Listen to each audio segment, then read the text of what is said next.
स्वागत है आपका साइंस के लेक्चर नंबर 12 में। पहला प्रश्न, निम्न में से किसका स्राव जिगर से होता है? मतलब जिगर से किसका स्राव होता है? Glucose, iodine, cortisol. तो देखो, ग्लूकोज शरीर में ग्लाइकोजन के रूप में संचित होता है, आयोडीन हमें बाहर से नमक के रूप में लेना पड़ता है, कॉर्टिसोल नहीं होता। तो किसका होता है? याद रहे, जिगर जो स्राव करता है वो पित्तरस का करता है, और ये पित्तारस में पित्ताशय में कलेक्ट होता है। किसमें?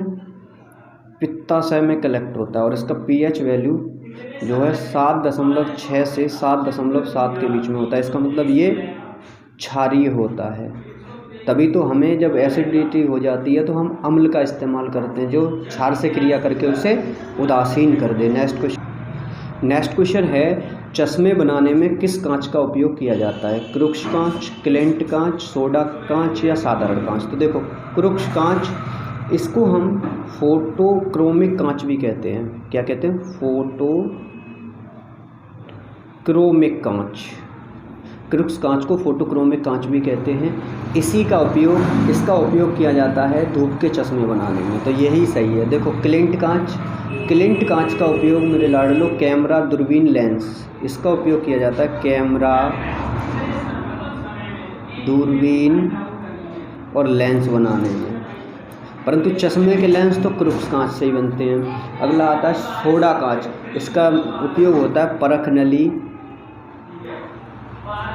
परखनली, जिसे टेस्ट ट्यूब बोलते हैं, ट्यूबलाइट आदि बनाने में। और जो साधारण कांच है हमारा, साधारण कांच है, इसके द्वारा आप भी साधारण चीज़ें बना सकते हो। ये सोडा कांच और साधारण कांच से एक ही सामान्य तौर पर इन्हीं चीज़ों को बनाया जाता है। नेक्स्ट क्वेश्चन, देखो, फंस पौधे के किस भाग में आते हैं? जिम्नोस्पर्म। देखो, जिम्नोस्पर्म को हिंदी में कहते हैं अनावृत बीजी। जिम्नोस्पर्म को हम अनावृत बीजी कहते हैं, अर्थात जिनके बीज पर कोई भी आवरण नहीं होता, उन्हें हम जिम्नोस्पर्मी कहते हैं। बात करते हैं एंजियोस्पर्मी की, तो इनको कहते हैं आवृत बीजी। इसका क्या है कि आवृत बीजी में जो होता है, इसमें बीज के ऊपर आवरण होता है। ठीक है। अब ये होता है थैलोफाइटा। इसमें क्या होता है? शैवाल,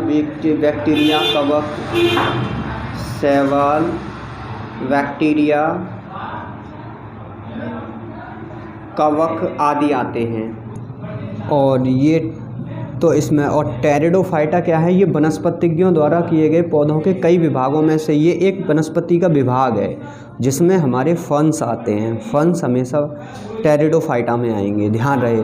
ये जिम्नोस्पर्मी आवर्तबीजी, एंजियोस्पर्मी आवर्तबीजी, थैलेफाइटा शैवाल, बैक्टीरिया, ये सभी आते हैं, लेकिन फंस टेरिडोफाइटा में आते हैं। और ये जीव वैज्ञानिकों द्वारा पौधों के विभागों में से एक विभाग है टेरिडोफाइटा, जिसके अंतर्गत हमारे फंस आते हैं। नेक्स्ट क्वेश्चन है, पौधे के भौतिक रूप एवं बाहरी संरचना का अध्ययन किया जाता है शरीर रचना विज्ञान में, फिजियोलॉजी में, कोशिका विज्ञान में, फाइटोफार्माकोलॉजी में। तो देखो, शरीर रचना विज्ञान को मेरे भाइयों कहते हैं एनाटोमी। और फिजियोलॉजी में हम करते क्या हैं? जीवों की कार्यप्रणाली और भाग। इसमें करते हैं जीवों की कार्य प्रणाली और उसके भागों का अध्ययन करते हैं। किसमें? फिजियोलॉजी में। अगला कोशिका विज्ञान। इसमें कोशिका के बारे में पढ़ा जाता है, कोशिका सेल्स के बारे में। फाइटोफार्माकोलॉजी, यही है वो भाग जिसमें पौधे के भौतिक रूप एवं बाहरी संरचना का अध्ययन किया जाता है, वो कहलाता है फाइटोफार्माकोलॉजी। ओके। नेक्स्ट क्वेश्चन, मानव शरीर में आंतों के बैक्टीरिया निम्न में से किसका संश्लेषण करते हैं? विटामिन के, प्रोटीन, वसा, विटामिन डी। तो देखो, आंतों के बैक्टीरिया, जो आंतों में बैक्टीरिया होते हैं, वो हमेशा विटामिन के का संश्लेषण करते हैं। प्रोटीन का संश्लेषण जिगर में होता है। वसा का फैट के रूप में पूरे शरीर में संचित होता है। विटामिन डी हड्डियों के द्वारा संचित किया जाता है। कैल्शियम और विटामिन डी, तो विटामिन के है वो उसका सही आंसर होगा। नेक्स्ट, कौन सा जीव वर्मी कंपोस्टिंग में मदद करता है? मतलब नाइट्रीफाइंग, केंचुआ, शैवाल, कवक। वर्मी कंपोस्टिंग मतलब जो जैविक खाद बनाया जाता है उसमें मदद करता है हमारा केंचुआ, जिसे हम किसान मित्र भी कहते हैं, तो ध्यान रहे आपको।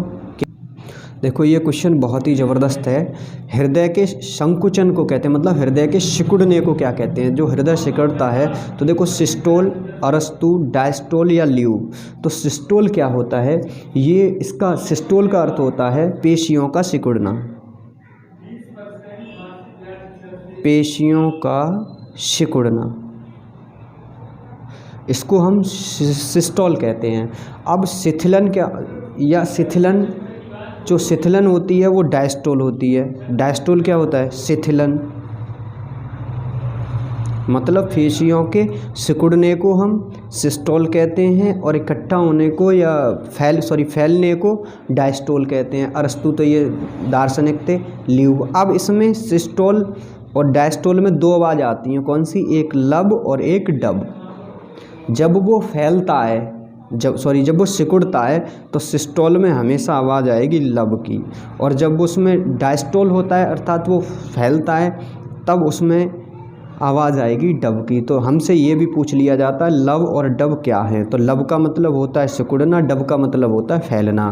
तो हृदय के संकुचन को कहते हैं हमेशा सिस्टोल, या जहाँ पेशी सिकुड़ जाती है उसको हम सिस्टोल कहते हैं, पेशी फैल जाती है उसको हम डायस्टोल कहते हैं या शिथिलन भी कहते हैं। तो इसमें दो आवाज़ें होती हैं, एक लब की एक डब की। तो पेशियाँ जब संकुचित होती हैं तो लब की आवाज़ आती है, और जब डायस्टोल होती हैं तो डब की आवाज़ आती है। नेक्स्ट क्वेश्चन, निम्न में से कौन सी गुर्दे की संरचनात्मक और कार्यकारी इकाई है? मतलब गुर्दे की संरचनात्मक और कार्यकारी इकाई क्या है? तो देखो, रेनेट कोशिकाएं, फ्लेम कोशिकाएं, नेफ्राइट्स, नेफ्रॉन्स। तो ये होती है नेफ्रॉन्स। जो गुर्दे की कार्यकारी इकाई होती हैं वो नेफ्रॉन्स होते हैं। और एक वृक्क में, यानी एक गुर्दे में, एक वृक्क में 10⁶ यानी 10 लाख नेफ्रॉन होते हैं। और नेफ्रॉन की जो है वो उसको गुर्दे की कार्यकारी इकाई माना जाता है। इसका कार्य क्या है? रुधिर का रासायनिक संगठन नियंत्रित करता है। ये रुधिर का रासायनिक संगठन का नियंत्रण। तो आपको याद रहे मेरे लाडलो, आज की वीडियो में सिर्फ ये आज का आखिरी प्रश्न था। आप सभी इस वीडियो को ज़रूर देखें और आपको ऐसे ही रोचक प्रश्नों को देखने के लिए जुड़े रहें अमर क्लासेस 82 के साथ। जिन भी भाइयों को नए वीडियो मिले वो चैनल को उनसे हम्बल रिक्वेस्ट है कि अवश्य सब्सक्राइब करें और बेल आइकन को प्रेस कर लें ताकि नई आने वाली वीडियो का नोटिफिकेशन आपको सर्वप्रथम प्राप्त हो। ऐसी कामना के साथ जय हिंद, जय भारत।